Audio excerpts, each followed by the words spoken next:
Hey everyone, so 2019 was kind of a shitty year, wasn't it? And I'm sure we're all glad it's behind us, but at least we got some good movies out of it. So let's take a look at my top 10 films of 2019. As always, I can only rate movies that I have actually seen, which means Parasite is not going to be on this list. I know. I will get to it. Also, this list is based on my own personal opinion and is in no way objective at all because that's not how criticism works. So if you were hoping to see Joker on this list, well, then you clearly don't know me at all. Spoiler alert, it's not going to be on the worst of list either. So fanboys, calm thine tits! Anyway, 2019 top 10. Here we go. Number 10. Ford versus Ferrari.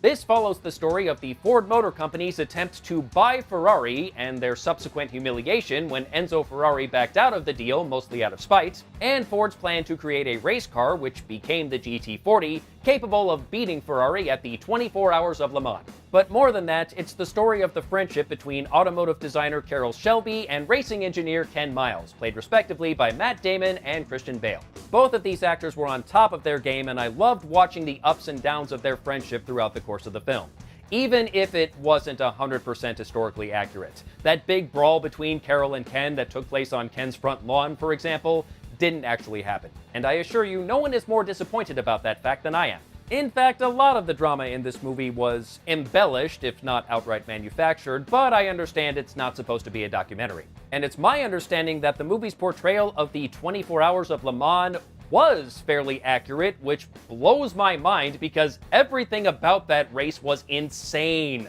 Entertaining story, great performances, intense racing sequences, and I enjoyed it very much. Number 9. Shazam!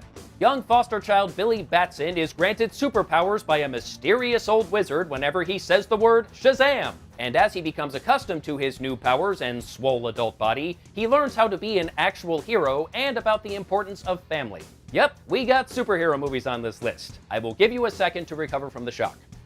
Second over.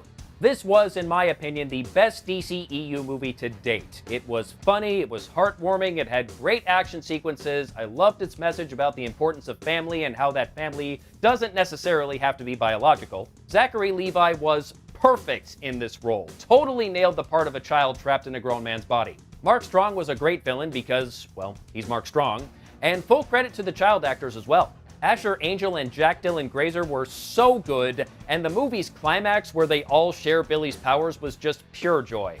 It's always great to see a DC movie that is not afraid to have fun. My biggest problem with this movie is that I want more, and now I gotta wait until 2022 for the sequel. Number 8. Hustlers.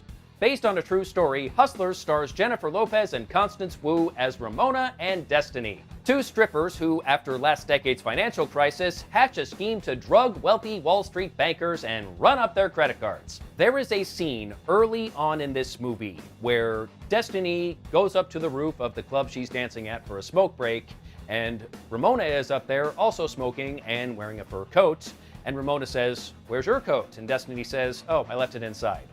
And Ramona spreads her coat open and says to Destiny, "Climb in my fur." From that moment, this movie had my attention. Double entendres aside, this was a fascinating story. It would be fascinating on its own, but even more so because it's based on actual events. There really was a group of strippers drugging Wall Street bankers and running up their credit cards. Thoughts and prayers. It has some very funny moments as well, like the scene where Ramona and Destiny are learning how to make their drug concoction that they're going to give to the bankers, which goes about as well as you would expect, considering they've never made drugs before. Oh, I love that scene. And J-Lo, who looks amazing, by the way, I hope I look half as good when I'm 50, she is great in this movie, and she and Wu work very well together. And if the Razzies do a Redeemer Award this year and they don't give it to J-Lo, fuck them. Number 7. Booksmart. Caitlin Dever and Bernie Feldstein play Amy and Molly, two high school seniors who avoided partying in favor of studies so they could get into good colleges. And after realizing just what they've been missing out on, they resolve to spend the final night before their high school graduation going absolutely nuts. This is a wild high school party film in a similar vein as Superbad, which is rather fitting considering the stars of those two movies are siblings, but it's far from a carbon copy of Superbad and stands on its own just fine. Deaver and Feldstein are very funny and likable and endlessly entertaining, and I love how those two are just super over-the-top feminists to the point where when they need a favor from each other, they call Malala. They're kind of poking fun at feminism and activism, but not in a mean-spirited way, mind you. It's done from a place of love. This is not PCU. There are more funny people in this movie than I could possibly mention, but I do want to call attention to Billie Lourd as Gigi, who just floored me with pretty much every line she had in this movie. I mean, the bit where she is talking about how she lost her virginity in a graveyard and now the spirits of the dead are possessing her eggs or some shit, just how do they come up with this stuff? My god, this movie was brilliant. Number 6. Invader Zim, Enter the Florpus. After a long hiatus, Zim has finally returned with one last plan to conquer the Earth. But as he unleashes his plan, he inadvertently opens up a black hole of madness known as a Florpus, which threatens to destroy the Earth unless Dib and Gaz can save the day. As a fan of Invader Zim, this was everything I loved about the cartoon and more. It's hilarious, it's weird as hell in all the best ways. I loved what they did with Dib's relationships with Gaz and Professor Membrane. It managed to do some things I did not expect, like having Zim come up with a plan to conquer Earth that might actually work. I guess he had to get one right eventually. And Gur's Peace is Nice song was worth the price of admission alone.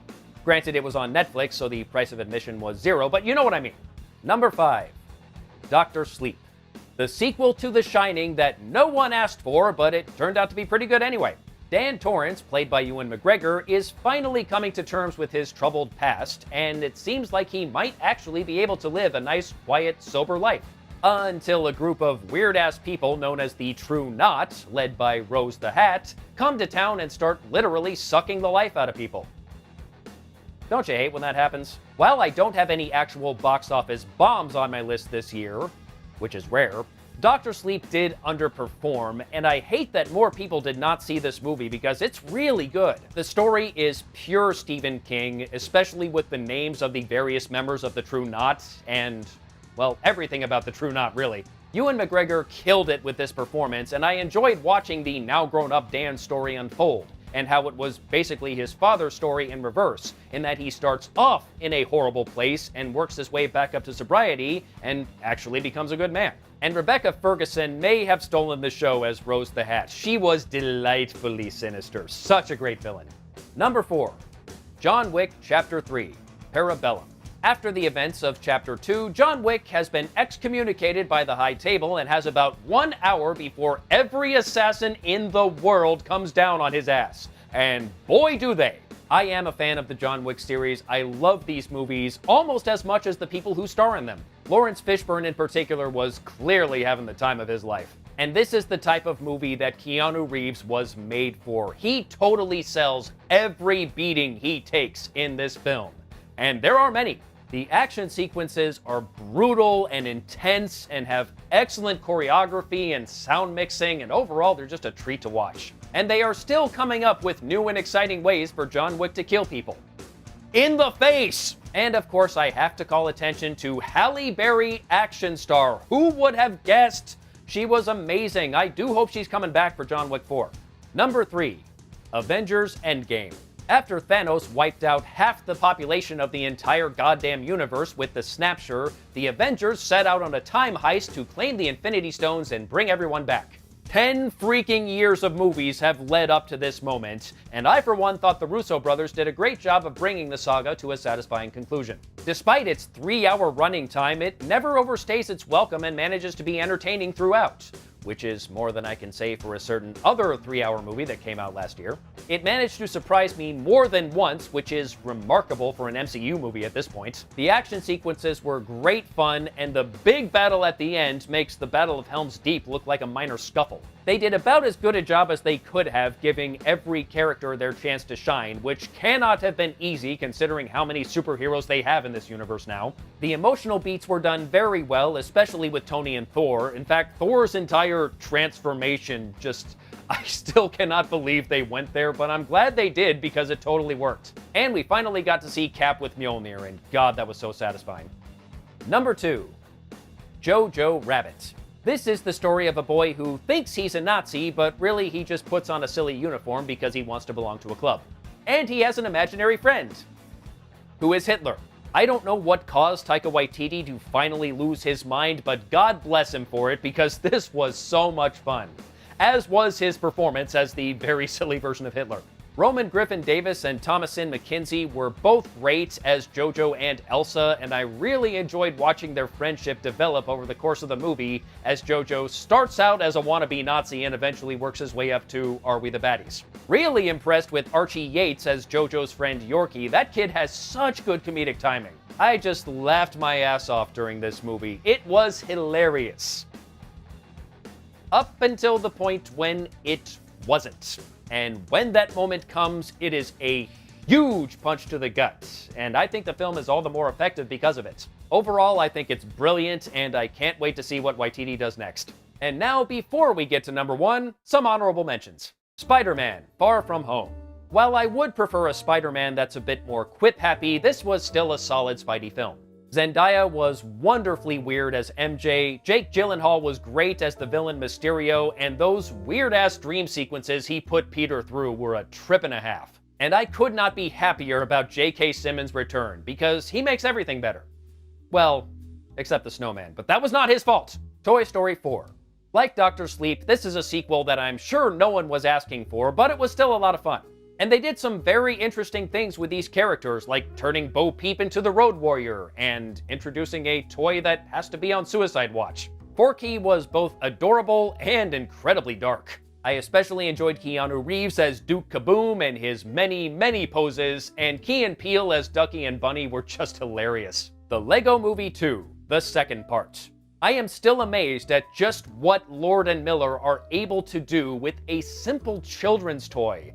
I certainly did not expect them to go post-apocalyptic, but it totally worked. And once again, they have a very talented cast to work with, a shitload of cameos, and some great music from Mark Mothersbaugh. And somehow they got snubbed by the Oscars again! What the hell? Uncut Gems. Speaking of Oscar snubs, it is rare for Adam Sandler to star in a straight role, but when he does, he makes it count. He does an amazing job of playing this incredibly tragic character who is hopelessly addicted to gambling and just the undisputed champion of bad decisions. And big screen newcomers Julia Fox and NBA legend Kevin Garnett turned in some great performances as well. Little Women. I imagine this is going to be on a lot of top 10 lists this year and may even take the number 1 spot on a few of them. It's not on my top 10 because, honestly, the story just didn't do all that much for me. Not because it's poorly written or anything. No, it's fine. It's just not to my personal taste. And that's okay. Not everything has to be made for me. But I still wanted to give it an honorable mention because it is incredibly well made, the cast is fantastic, and there is totally an audience for this movie.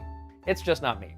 And finally, my number 1 movie of 2019 is Cats. No, of course not. It's Knives Out. This is, of course, the story of mystery writer Harlan Thrombey, who, despite appearing to be a pretty decent guy, somehow has a family that is almost entirely comprised of assholes. When the apples fell from that tree, there must have been a hurricane blowing. And on the night of his 85th birthday, Harlan suddenly commits suicide. Or does he? Rian Johnson gave us an amazing whodunit that was just expertly done from start to finish. It kept me guessing the whole way through and planted just enough seeds to not give away the mystery, but to still ensure that when the mystery was finally revealed, it totally made sense. The cast that comprises the Thrombey family is made up of more talented people than I could possibly list off, and with the exception of Christopher Plummer, they're all playing some variety of asshole and doing a fantastic job of it. Chris Evans was especially good, as was his sweater. Ana de Armas was wonderful as Harlan's live-in nurse, and her inability to lie because of what happens when she does was hilarious. And Daniel Craig as Detective Benoit Blanc. Oh my god, I love this character, I love this performance. It was so much without being too much. And Johnson has confirmed he is open to making more Benoit Blanc movies, and I am here for it. Absolutely brilliant, definitely deserved more love from the Academy, and it is my favorite movie of 2019. Well, I hope you all enjoyed this annual dive into Sean's terrible taste in film. Next time, we will cover the worst that 2019 had to offer. Until then, take care.